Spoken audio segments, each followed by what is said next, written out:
Good morning. So in the last class we were discussing the disorders related to respiration.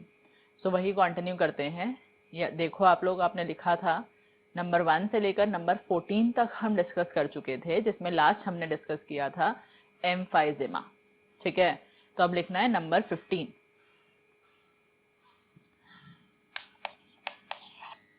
Number 15 लिखोगे asthma.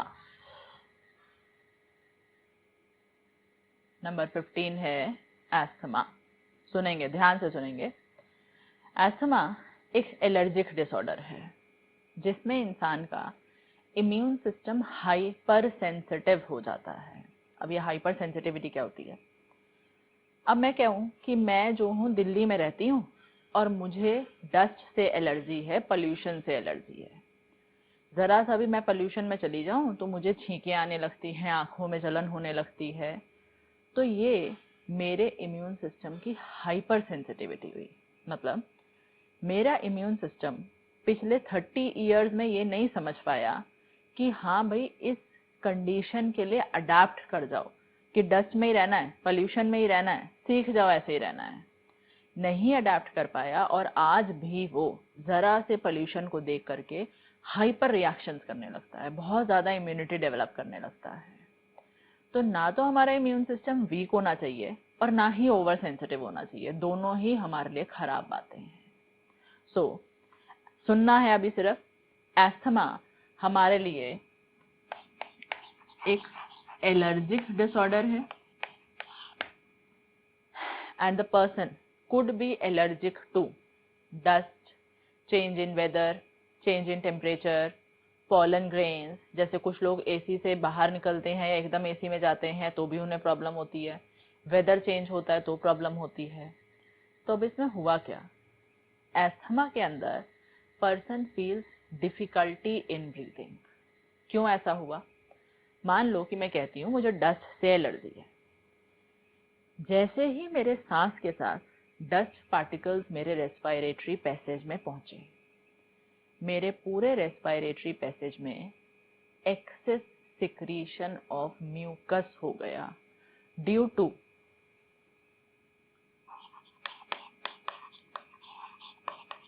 Hyperplasia of serous gland. Serous gland और कुछ नहीं, mucus secreting glands हैं. तो मैं dust के लिए ओवर सेंसिटिव थी, हाइपर सेंसिटिव थी. जैसे ही मेरे रेस्पिरेटरी पैसेज में डस्ट पार्टिकल्स गए तो मेरे पूरे पैसेज में जितने भी म्यूकस सिक्रीटिंग ग्लैंड्स थे उन्होंने एक्सेस में म्यूकस बना दिया, ये सोचकर कि जितना म्यूकस बनेगा उतना जल्दी जल्दी हम ट्रैप करेंगे डस्ट पार्टिकल को और इकट्ठा करके खींच के बाहर फेंक देंगे. लेकिन मेरा बॉडी ये बात नहीं समझ पाया कि म्यूकस इतना ज्यादा हो गया कि रेस्पिरेटरी पैसेज में ब्लॉकेज करने लगा है. हम तो बस ये सोचते गए म्यूकस बनाओ, रैप करो, डस्ट बाहर चली जाएगी. तो उल्टा हो गया काम. यहाँ पर डस्ट तो रुकने लगा लेकिन म्यूकस ही डस्ट के साथ फंसने लग गया. दूसरा, देयर इज कॉन्स्ट्रिक्शन ऑफ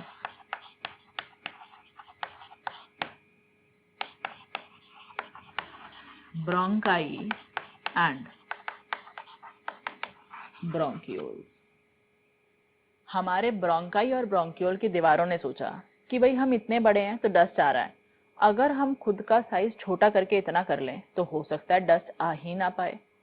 लेकिन फिर से उन्होंने डस्ट को देख करके बाकी सब बातों को इग्नोर ही कर दिया कि पैसेज छोटा होगा तो हवा भी तो कैसे आना जाना करेगी. तो क्योंकि पैसेज छोटा हो गया, म्यूकस एक्सेस में बन गया. अब इस चक्कर में person is feeling extreme difficulty in breathing और उसी कंडीशन को हम एस्थमा कहते हैं. जो लोग एस्थमेटिक होते हैं वो अपने साथ एक पंप रखते हैं. वो पंप में एक दवाई होती है एस्थेलिन.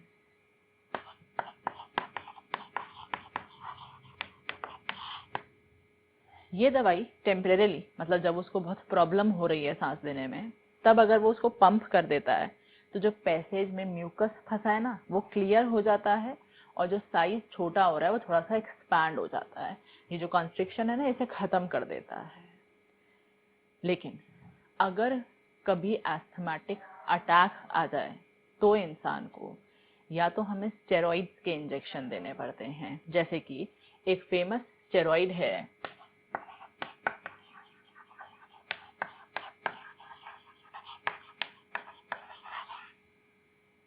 कॉर्टिसोल, या तो कॉर्टिसोल के इंजेक्शन देने पड़ते हैं, या extreme cases of asthmatic attack में एड्रीनलिन के इंजेक्शन देने पड़ते हैं। ये जो दोनों सिम्टम्स है ना, जो प्रॉब्लम्स हैं, इनको ये तेजी से खत्म करता है। और पंप क्यों नहीं दे रहे, ये बहुत माइल्ड काम करता है। इंजेक्ट करेंगे, खून में चीज जाएगी तो बहुत जल्दी एक्ट करेगी। सो या तो एस्थेलिन देते हैं या स्टेरॉइड्स देते हैं, और सीवियर एस्थमेटिक अटैक में किसका इंजेक्शन लगाया जाता है, एड्रीनलिन नाम के केमिकल का। ठीक है, ऐसा मत बिठाना दिमाग में कि एड्रीनलिन सिर्फ एक हार्मोन होता है। एड्रीनलिन एक केमिकल है जिसको हम सिंथेटिकली भी देते हैं, वो हमारे बॉडी में एज हार्मोन भी बनता है एंड एज न्यूरोट्रांसमीटर भी बनता है। ठीक है, तो राइट डाउन, लिखो अस्थमा में, it is an allergic disorder. It is an allergic disorder. Next, it occurs due to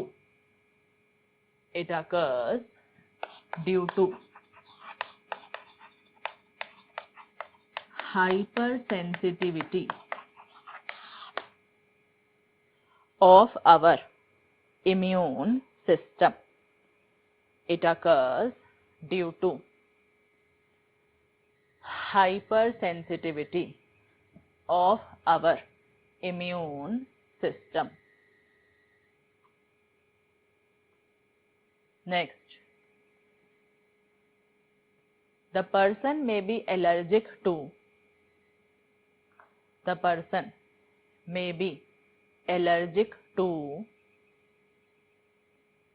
dust particles.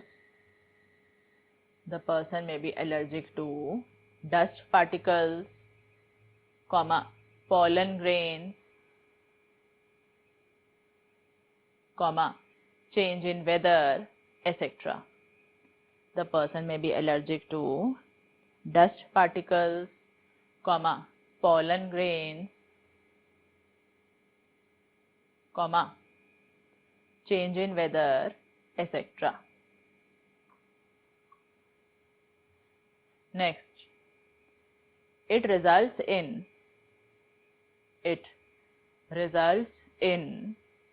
लिखो A part, it results in A part excess production of mucus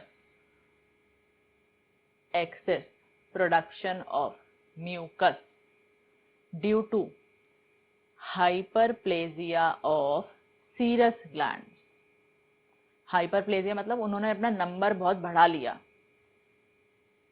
It results in A part excess production of mucus due to hyperplasia of serous glands. serous मतलब mucus secreting glands.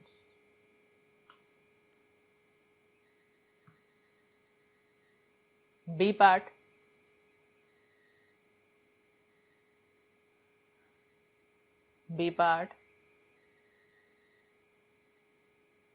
it also results in constriction.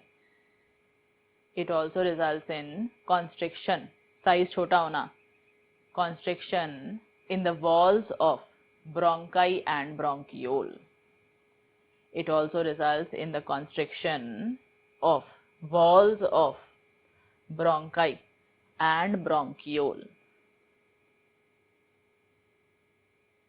Next line. As a result, person feels extreme difficulty in breathing. As a result, person feels extreme difficulty in breathing. Next, ethylene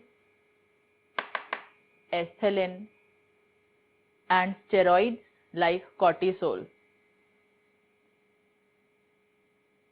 Ethylene and steroids like cortisol are given to the patient.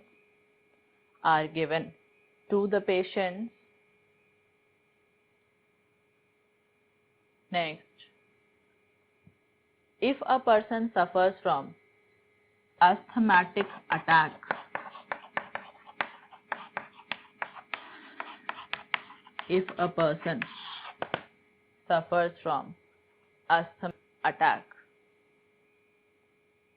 then adrenaline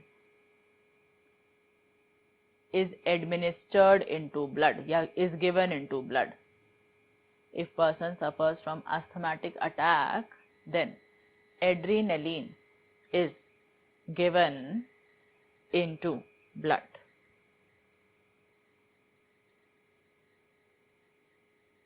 Adrenaline is given into blood.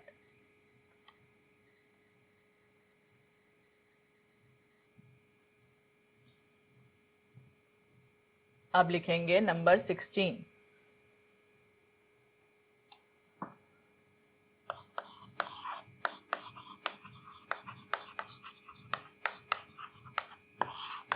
Bronchitis. हाँ जी, याद रखना है, itis मतलब होता है inflammation, swelling आ जाना, और bronchi की दीवारों में स्वेलिंग है तो उसे ब्रोंकाइटिस कहते हैं.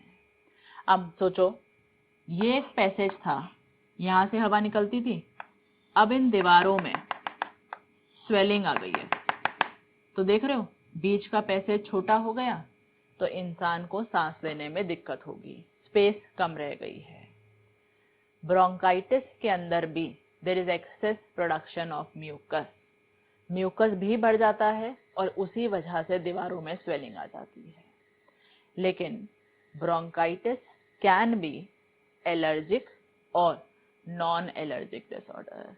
ये टेम्परेरी भी हो सकता है, जैसे कि मुझे कोई वायरल इन्फेक्शन हुआ, उसमें मुझे हल्का सा ब्रोंकाइटिस हो गया और फिर ठीक हो गया.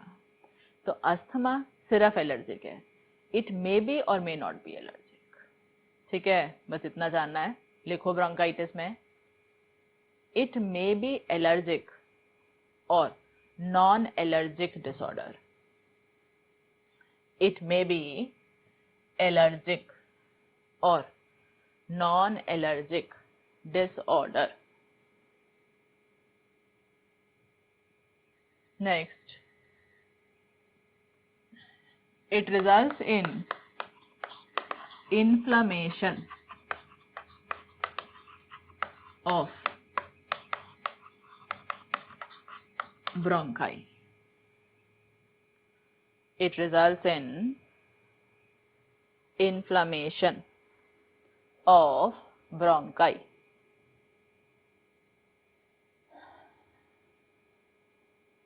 Next, there is excess production of mucus. There is excess production of mucus due to hyperplasia of serous glands. There is excess production of mucus due to hyperplasia of serous glands.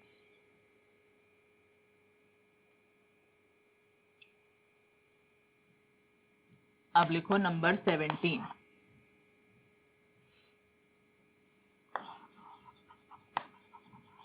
Common cold या rhinitis.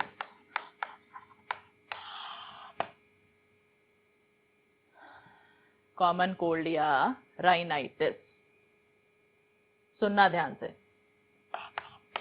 जुखाम हमें होता है rhino virus से. Rhino virus एक पूरी family है viruses की, जो हमें करता है जुकाम, कॉमन कोल्ड। कई बार हमें छींकें आ रही होती हैं, लेकिन वो एक एलर्जी होती है, कॉमन कोल्ड नहीं होता। तो हम जज नहीं कर सकते एक्चुअली में कि ये एलर्जी हुई है या जुकाम है।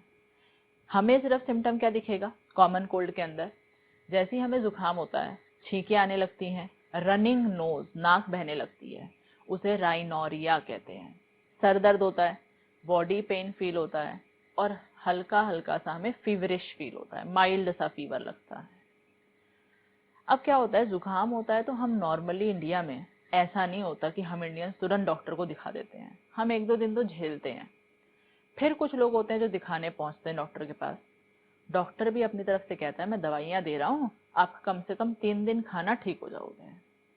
तो देखो, कॉमन कोल्ड की, जुकाम की कोई दवाई आज तक बनी ही नहीं है। ये वायरस अपनी नेचर इतनी जल्दी चेंज करता है कि कोई दवाई बनाएंगे एक स्ट्रेन के लिए तो अगली बारी कोई और स्ट्रेन आ जाएगा, तो इसका कोई दवाई है ही नहीं। ये खुद ठीक होता है 3 से 7 दिन में। मतलब कॉमन कोल्ड के सिम्टम्स मिनिमम 3 डेज परसिस्ट करते हैं और मैक्सिमम 7 डेज परसिस्ट कर सकते हैं। और वो जब भी ठीक होगा, नेचुरली हमारा खुद का इम्यून सिस्टम इस वायरस को किल करके ठीक होएगा। मतलब दवाई इसकी कोई नहीं है। जो हम दवाइयाँ खाते हैं वो डॉक्टर सिर्फ दे देता है सर दर्द की, बॉडी पेन कम हो जाए, फीवर जैसा फील ना हो, हमें लगता है हम बेटर फील कर रहे हैं, जबकि उसने सिम्टम की दवाई दी, कोई ऐसी दवाई नहीं दी जो वायरस को मार सके, क्योंकि वो सिर्फ हमारा खुद का ही इम्यून सिस्टम मार सकता है। ठीक है, तो write down, caused by rhinovirus, caused by rhinovirus. Next, it is droplet infection. It is droplet infection. जिसने छींका उसके ड्रॉप्स के साथ वायरस हवा में फैल जाएगा। ठीक है, और एक और, राइनो वायरस इतना हम पर कुछ अच्छा काम करता है कि ये सिर्फ हमारे अपर पैसेज में ग्रो करता है, बहुत डीप लंग्स तक ये नहीं पहुंच सकता, तो सिर्फ अपर रेस्पिरेटरी पैसेज को अफेक्ट करेगा, डीप नहीं जाएगा, तो इससे कोई बहुत खतरनाक सिचुएशन क्रिएट नहीं हो सकती है। ठीक है, तो फिर बोल रही हूँ, सबसे पहले आपने लिखा it is caused by rhino virus, next लिखा it is a droplet infection, next देखो, this virus can grow only in the upper respiratory passage, this virus can grow only in the upper respiratory passage and can't go deep into the lungs, and can't go deep into the lungs. Next, symptoms include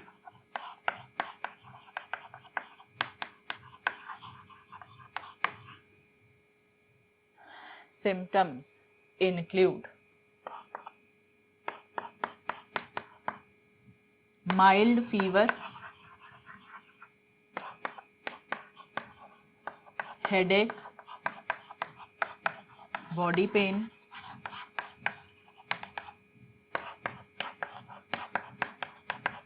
और rhinorrhea. Mild fever, headache, body pain और rhinorrhoea. Rhinorrhoea के bracket में लिखना running nose, नाक का बहना, running nose.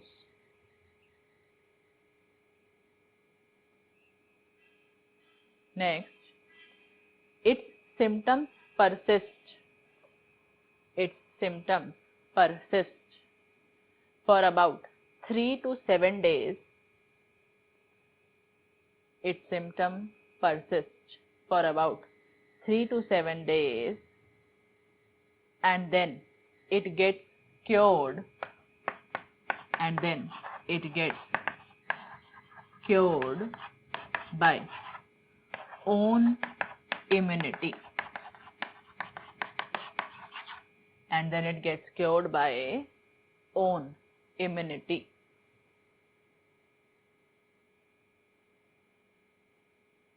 Last में there is no permanent cure available. There is no permanent cure available.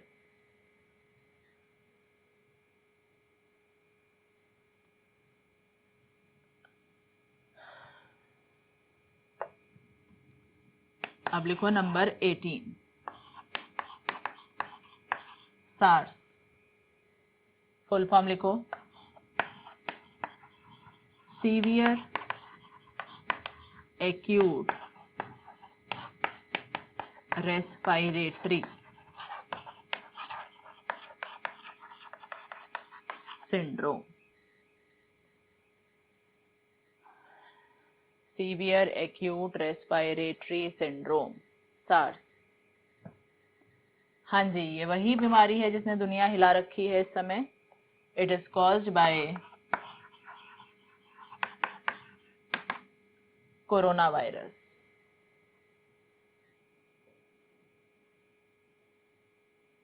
It is caused by corona virus.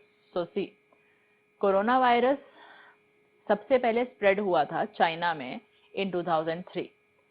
उसके बाद से इवेंचुअली धीरे धीरे इसके कुछ स्ट्रेन स्प्रेड होते गए और अब 2019 से लेकर 2020 तक ये वायरस अपने बहुत सारे स्ट्रेन्स बना चुका है। And right now it is responsible for many diseases across the world, जिसको हम एक को कोविड-19 के नाम से भी जानते हैं। तो सबसे पहले ये सार्स नाम से फेमस हुआ था। सीवियर, बहुत ज्यादा बढ़ जाएगी बीमारी एकदम। एक्यूट मतलब होता है एकदम से, बहुत ज्यादा डैमेज कर देता है रेस्पिरेटरी पैसेज में, सांस लेने में बहुत ज्यादा दिक्कत होगी। और ये कोरोना वायरस एक आरएनए वायरस है and it belongs to the same family as that of rhino virus. Rhino virus और कोरोना वायरस सेम फैमिली के हैं, लेकिन सिर्फ फर्क क्या है? कॉमन कोल्ड वाला वायरस मैंने कहा अपर रेस्पिरेटरी पैसेज में जाता है, और ये है एक्यूट रेस्पिरेटरी सिंड्रोम। ये बहुत डीप में जा करके बहुत ज्यादा डैमेज कर सकता है। ठीक है, बस इतना ही जानना है। लिखो सार्स में it is caused by corona virus. It is caused by corona virus. Bracket में लिखना belongs to same family as rhinovirus. Belongs to same family as rhinovirus. Next, it is RNA virus. It is RNA virus. Next, it was first spread in China in 2003. It was first spread in China in 2003. 2003 में।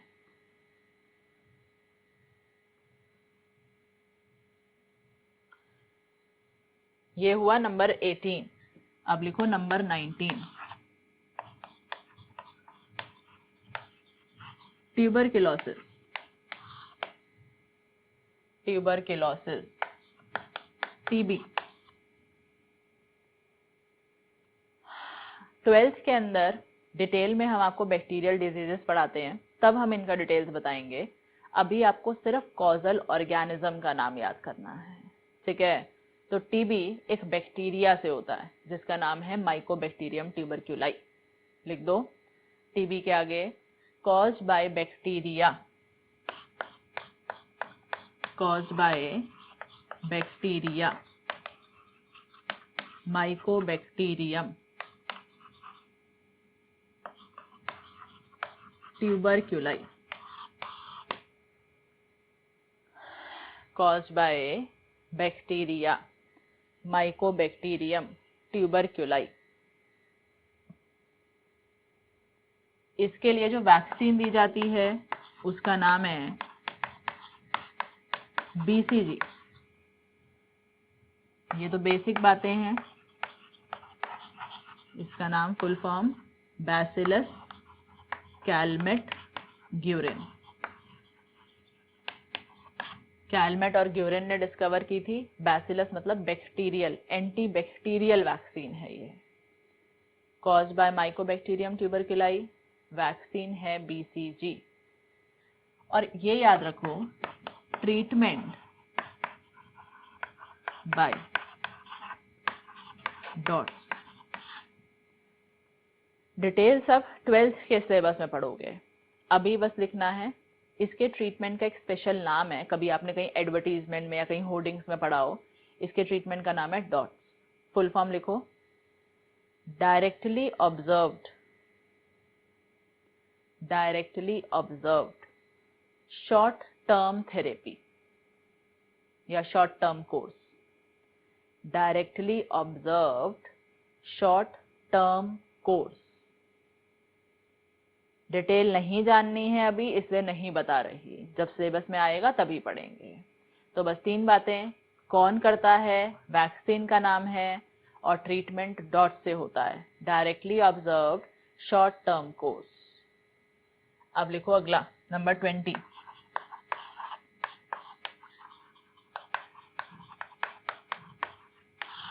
Pneumonia.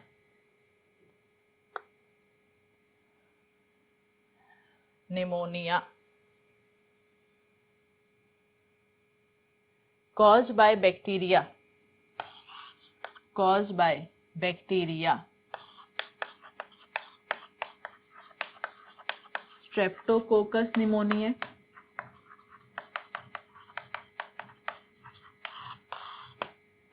या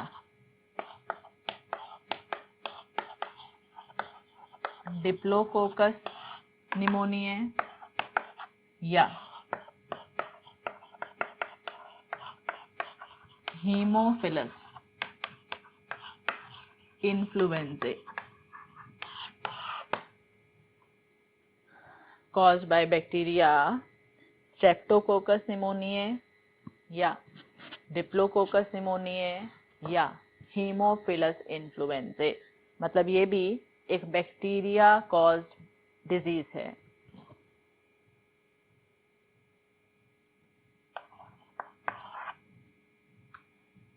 number 21,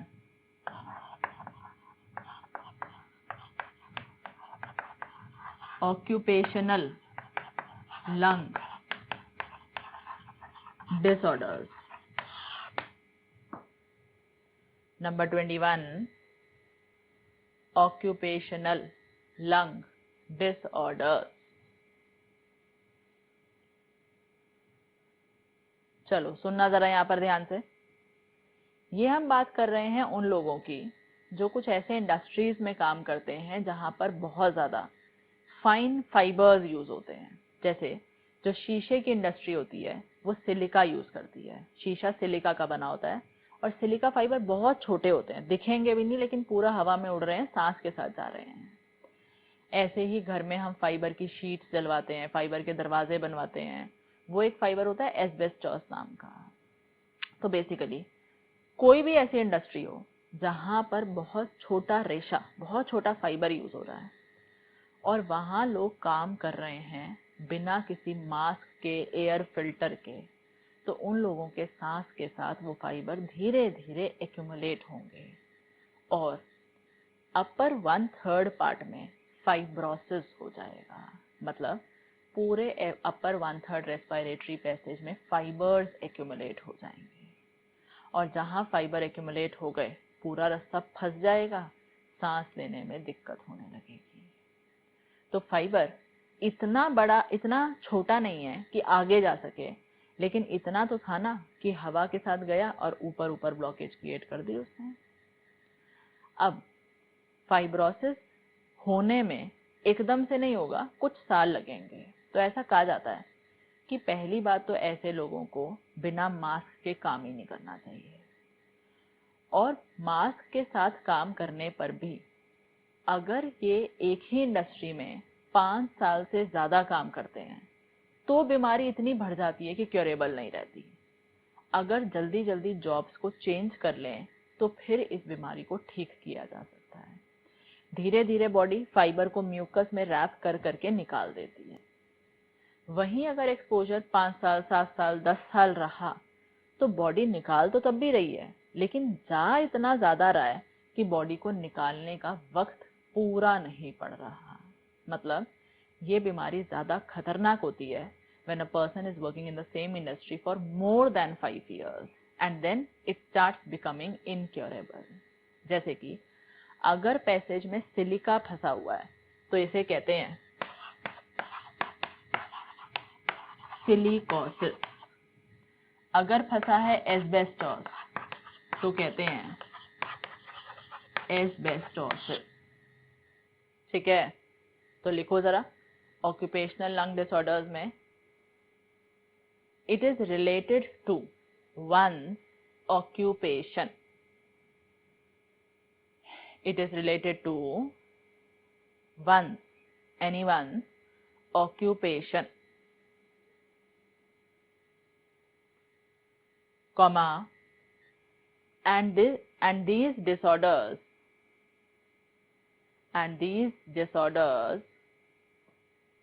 almost become incurable, and these disorders almost become incurable, comma, if person works in the same industry, if person works in the same industry for more than 5 years, works in the same industry for more than 5 years।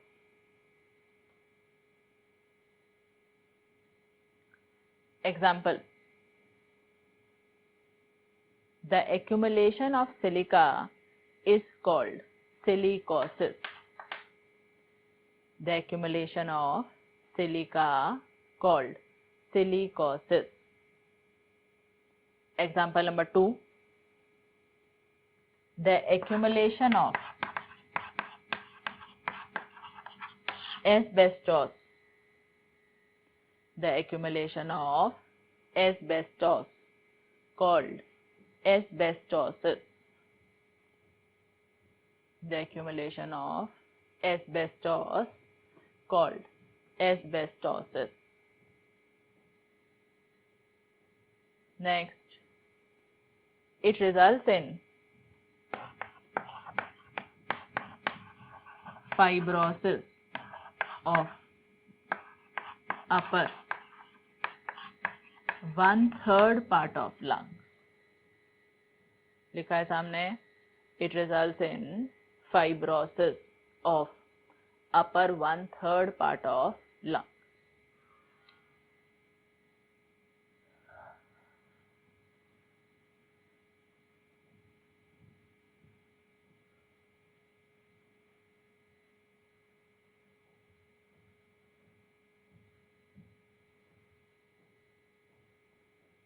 अब लिखो 22, hypoxia। Again this is important, hypoxia।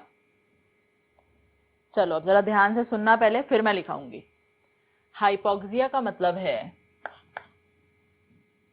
Low O2 levels, खून में oxygen कम है, particularly tissues तक oxygen कम पहुंच रहा है। तो जब भी टिश्यूज में ऑक्सीजन कम पहुंचता है उस कंडीशन को हम हाइपोक्सिया कहते हैं। अब इसकी बहुत सारी वजहें हो सकती हैं, रीजंस हो सकते हैं जिस वजह से टाइप्स ऑफ हाइपोक्सिया हैं। देखना कैसे कैसे। सबसे पहले एक है स्टैग्नेंट हाइपोक्सिया। सुनोगे सब लोग पहले, फिर मैं लिखाऊंगी।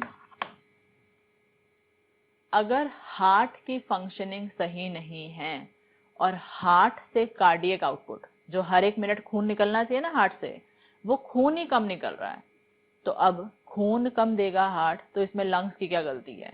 तो फिर ऑक्सीजन कम ही तो सर्कुलेट होएगा पूरी बॉडी में। तो स्टैग्नेंट मतलब ठहरा हुआ, और ठहरा हुआ खून है क्योंकि हार्ट सही काम नहीं कर रहा। उस वाले कंडीशन में भी टिश्यूज ने लंग से कंप्लेंट करी कि भाई हमें ऑक्सीजन कम मिल रहा है, जबकि गलती किसकी थी? हार्ट के पंपिंग एक्शन की। उस वाले का नाम क्या है? Stagnant hypoxia. अब ऐसे ही गैस करो। अगला है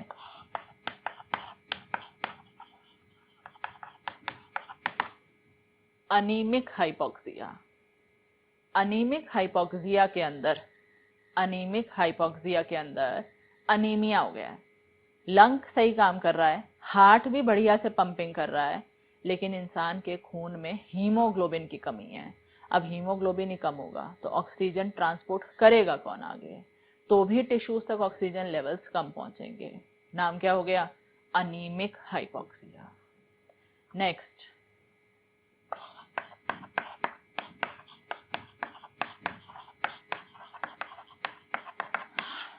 हिस्टोटॉक्सिक हाइपोक्सिया। हिस्टो मतलब टिश्यू, टॉक्सिक मतलब जहर। खून ऑक्सीजन लेकर पहुंचा टिश्यू के पास, टिश्यू में कोई जहर है, कोई पॉइजन है, कोई टॉक्सिन है, जिस वजह से टिश्यू ऑक्सीजन एक्सेप्ट नहीं कर रहा। Best example cyanide. साइनाइड एक ऐसा पॉइजन है जिस भी सेल में चला गया वो सेल फिर रेस्पिरेशन करेगा ही नहीं, वो मना कर देगा मुझे ऑक्सीजन नहीं चाहिए, मैं तो मरने वाला हूं। तो यहाँ पर टिश्यू की गलती की वजह से हाइपोक्सिया हुआ, यहाँ हार्ट के पंपिंग की वजह से, और यहाँ हीमोग्लोबिन की कमी से। लास्ट बट सबसे इंपॉर्टेंट,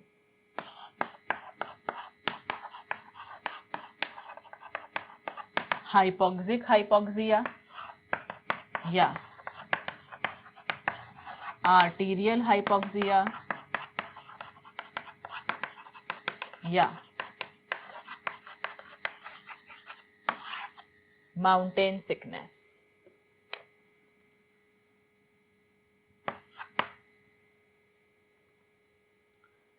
हाँ जी, देखना है यहाँ पर।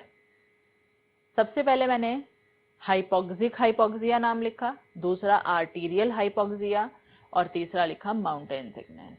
थोड़ा सा आइडिया हो गया होगा। देखना, सुनना ध्यान से एकदम।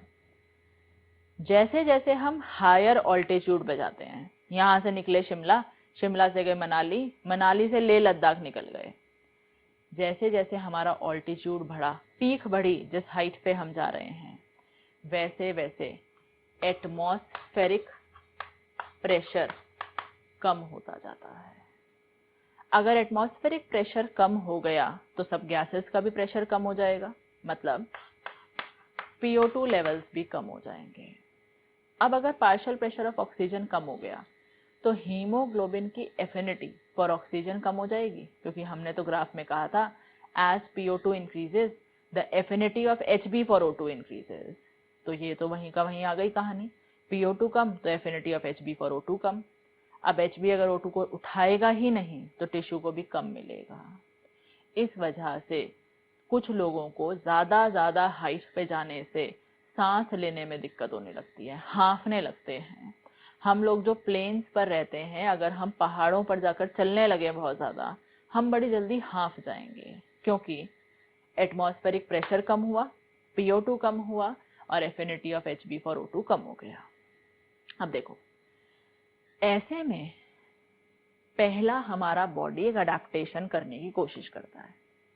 वो कहता है जल्दी रिजल्ट देखने हैं तो ऐसा करो, आरबीसी का साइज बड़ा कर लो। आरबीसी बढ़ेंगे साइज में तो उसमें हीमोग्लोबिन बढ़ जाएगा। तो अगर हीमोग्लोबिन की एफिनिटी कम है तो क्या हुआ, हीमोग्लोबिन का ही अमाउंट बढ़ गया, तो कुछ तो ऑक्सीजन ज्यादा जाएगी टिश्यूज में। लेकिन याद करो, हर आरबीसी में 260 से 300 मिलियन Hb होते हैं। आरबीसी का साइज बड़ा करने से नंबर ऑफ Hb इंक्रीज नहीं होंगे। तो बॉडी ने जल्दबाजी में ये डिसीजन ले तो लिया, लेकिन उसको नहीं समझ आया कि इसका फायदा नहीं होने वाला है। तो जब किडनी में, हार्ट में, लिवर में, ब्रेन में, सब में ऑक्सीजन की कमी होने लगी, तब सबसे पहले किडनी में एक सेल है, मतलब हार्ट ने कुछ नहीं कहा, लिवर ने, ब्रेन ने, स्टमक ने कुछ नहीं कहा, किडनी ने कहा भाई देखो मैं तो बिना ऑक्सीजन के अब काम रोक दूंगा। तो इसलिए किडनी में एक सेल्स होते हैं, JG सेल्स, जक्स्टाग्लोमेरुलर सेल्स। ये सेल्स रिलीज करेंगे पायोटिन हार्मोन। मैं क्या कह रही हूँ, जब हम पहाड़ों पर गए, हमारा बॉडी में हीमोग्लोबिन का एफिनिटी कम हो गया due to decrease in PO2, तो पहले हमने आरबीसी का साइज बढ़ाया जाते ही, लेकिन उससे कोई फायदा नहीं हुआ। और इस बीच में किडनी के जेजी सेल्स ने ये हार्मोन रिलीज किया, और ये हार्मोन हमारे रेड बोन मैरो में गया। हमारे बॉडी में जितनी भी लंबी हड्डियां हैं, उनके कोने में भरा है रेड बोन मैरो। ये वहां पर गया, वहां जाकर के रेड बोन मैरो में जाकर के इसने शुरू करा इरिथ्रोपायोसिस, यानी कि फॉर्मेशन ऑफ आरबीसी। अब आरबीसी का नंबर बढ़ेगा तो हीमोग्लोबिन भी बढ़ जाएगा और हाइपोक्सिया वाली कंडीशन ठीक होने लगेगी। मतलब हम लोग जैसे ही यहाँ से लद्दाख जाएंगे, एक बार हमें सांस लेने में दिक्कत होगी, और फर्स्ट चीज हमारी बॉडी आरबीसी का साइज बढ़ाने का काम करेगा, लेकिन क्योंकि उससे फायदा नहीं होगा, इसीलिए बाद में बॉडी आरबीसी का नंबर बढ़ाएगा by induction caused by this hormone released by JG cells of kidney। ठीक है, अब ये सब लिखो एक बार, फिर और अच्छे से समझ आएगा। लिखो, हाइपोक्सिया में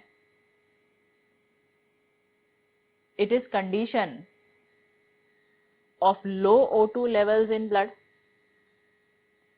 It is condition of low O2 levels in blood due to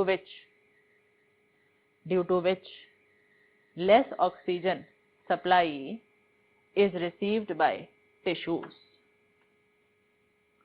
due to which less oxygen supply is reaching the tissues, less oxygen supply is reaching the tissues। लिखो, इसके under A part stagnant hypoxia, stagnant hypoxia।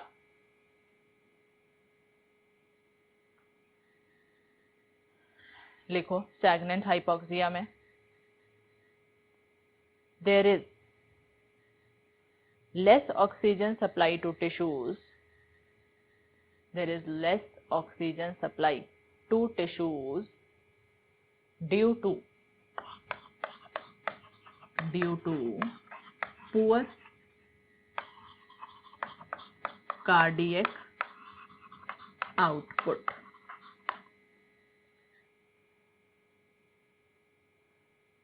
There is less oxygen supply to tissues due to poor cardiac output of heart, due to poor cardiac output of heart। अब लिखो B part, anaemic hypoxia, anaemic hypoxia.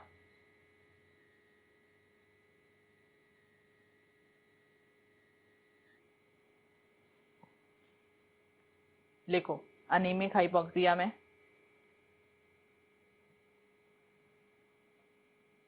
person suffers from anemia and has poor HB levels, hemoglobin levels। Person suffers from anemia and has poor HB levels, resulting in hypoxia, resulting in hypoxia।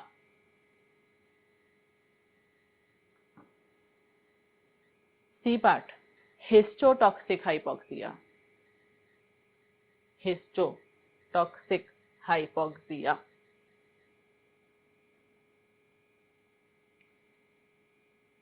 The tissue cells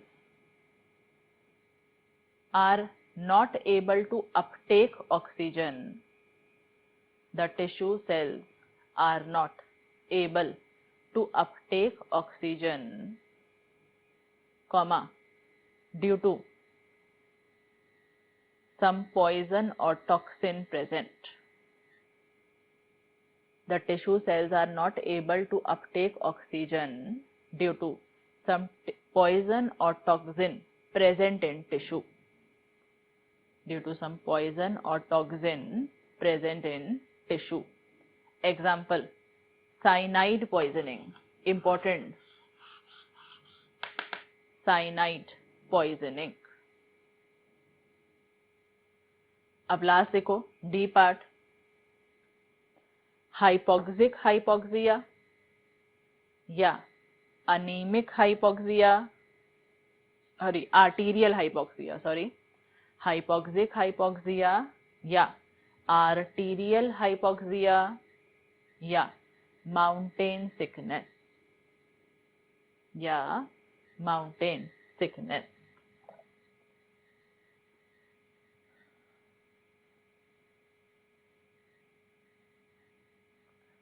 लिखो इसमें, as we go towards higher altitude,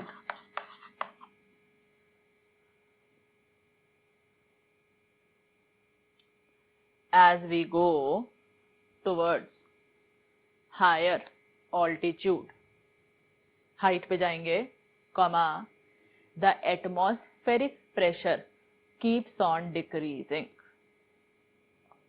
The atmospheric pressure keeps on decreasing.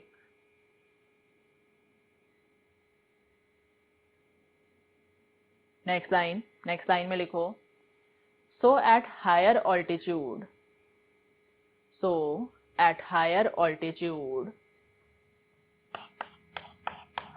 PO2 levels also decrease. So at higher altitude, PO2 levels also decrease, resulting in decrease in affinity of Hb for O2. Resulting in decrease in affinity of Hb for O2.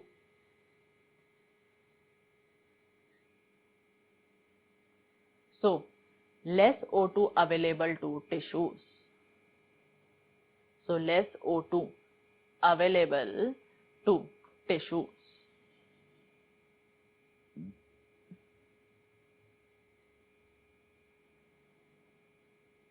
Next, as an adaptation,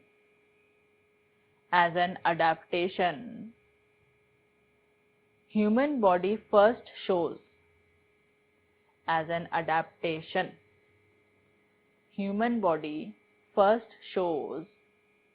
increase in the size of RBCs,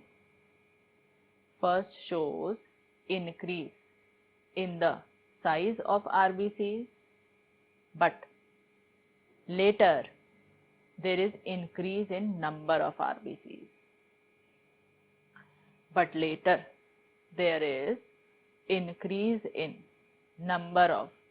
RBCs. अब इसके नीचे एक note लिखो, एक note लिखेंगे, लिखो note में, during hypoxic hypoxia, comma, juxtaglomerular cells, JG cells लिखना ब्रैकेट में, during hypoxic hypoxia juxtaglomerular cells यानी कि JG cells of kidney,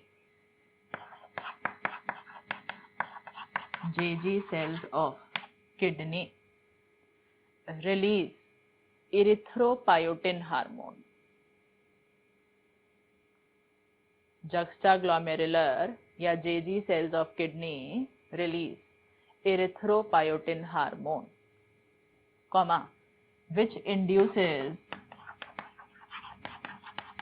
erythropoiesis in red bone marrow,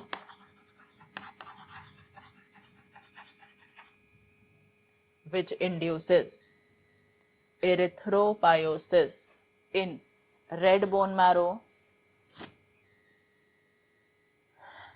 resulting in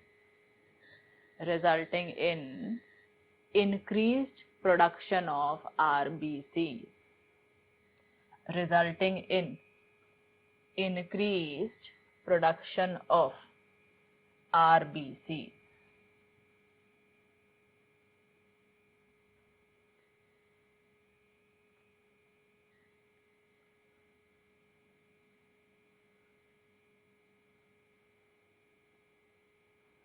अब लिखो नंबर 23,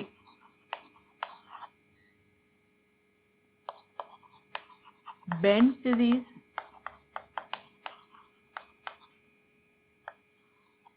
या केसन्स डिजीज या डाइवर्स डिजीज या डिसबैरिज्म। बेंस डिजीज या केसन्स डिजीज या डाइवर्स डिजीज या डिसबैरिज्म। केसन हम क्या वर्कर्स को जो बहुत डीप माइंस में जाके काम करते हैं ना, और डाइवर यानी कि स्कूबा डाइवर्स जो फिर से बहुत डीप सी में जाके काम करते हैं। तो देखो, अगर हम स्कूबा डाइवर का एग्जांपल लें, when scuba driver goes into deep sea,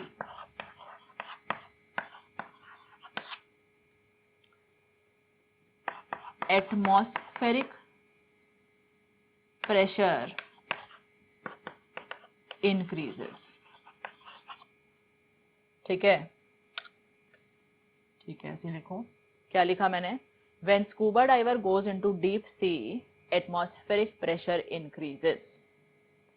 So, the pressure in our tissue spaces and cells also increase. So, यहाँ लिखना, when scuba diver goes into deep sea, atmospheric pressure increases. So, pressure in tissue spaces, pressure in our tissue spaces या cells also increase।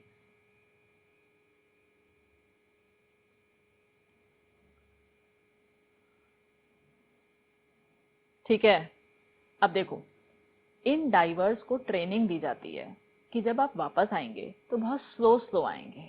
क्यों?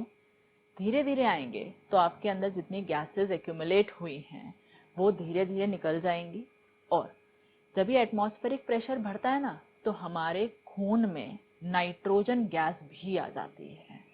हम जहाँ रहते हैं वहां नहीं आती, लेकिन डीप सी में जाएंगे तो नाइट्रोजन गैस भी आ जाती है।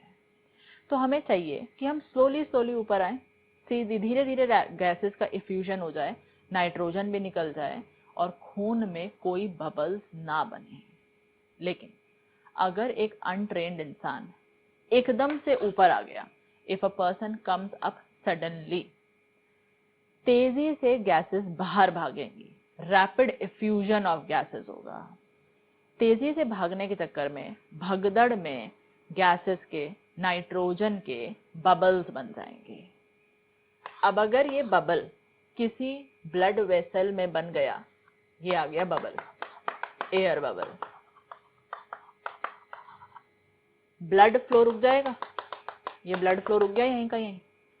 ब्लड फ्लो रुकने से खास करके मसल्स में बहुत सीवियर पेन होगा, बहुत ज्यादा बॉडी पेन होने लगेगा, और बहुत क्रोनिक केसेस में अगर किसी मेजर पार्ट को, कि मान लो ब्रेन की सप्लाई कट ऑफ हो गई, तो it can even result in death. That means deep sea में जाने से एटमॉस्फेरिक प्रेशर बढ़ता है, नाइट्रोजन गैसेस भी एक्यूमुलेट होती हैं बॉडी में, टिश्यू स्पेसेस में प्रेशर बढ़ जाता है। तो धीरे धीरे आना है, धीरे धीरे आएगा, गैसेस आराम से वापस से निकल जाएंगी बाहर और सब प्रेशर नॉर्मल रहेगा। अचानक से आ गए तो जल्दबाजी में हवा के बन जाएंगे क्या? Bubbles.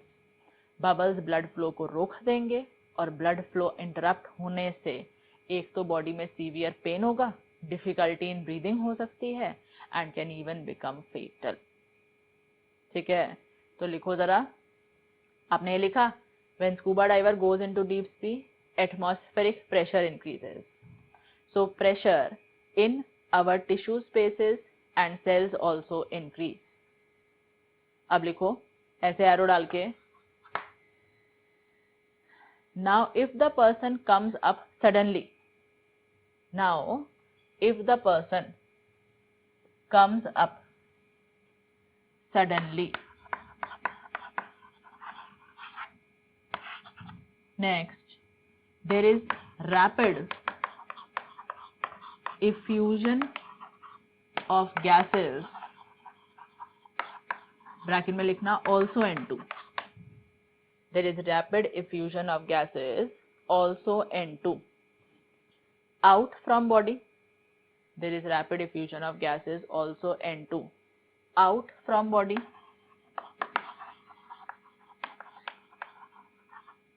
Next, this results in formation of air bubbles in blood.